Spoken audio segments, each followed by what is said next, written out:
ଭାବୁଥିଲି ଲେଟ୍ରେ ଗଲେ ଦର୍ଶନ କରିପାରମୁ ବୋଲି ତମେ ଯେତେବେଳେ ଆସ ଦର୍ଶନ ଏକା କରି ନ ପାର 4 ଘଣ୍ଟା ନେଇଯିଗଲା ତ ଦେଖିପାରୁଥିବେ ଏଇଟା ପାହାଡ଼ ଚଢ଼ିଛୁ ପୁରା ଆର ଗୋଟେ ଡଙ୍ଗର ସେତାଲ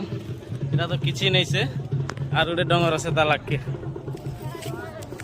ହାତ ଗୋଡ଼ ଚେଇଁ ଦେଲା ଚେଇଁ ବସଲାନ ଚାଲି ନେଇ ହେବାର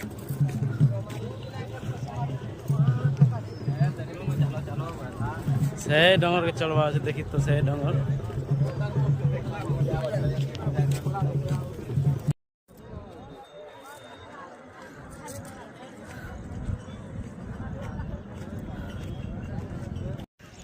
लास्ट पहाड़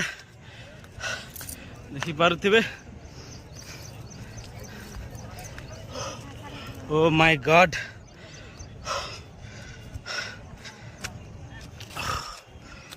आसबो भाई मन तुम्हें भी भल लगवा एंता नहीं बाबा ना धरी धरी आब सबू चढ़ी पारब ना चढ़ी नहीं पार फाइनाली पहुँची गनु लास्ट पहाड़ के देखी पारे इटा का रेस्ट जगह ने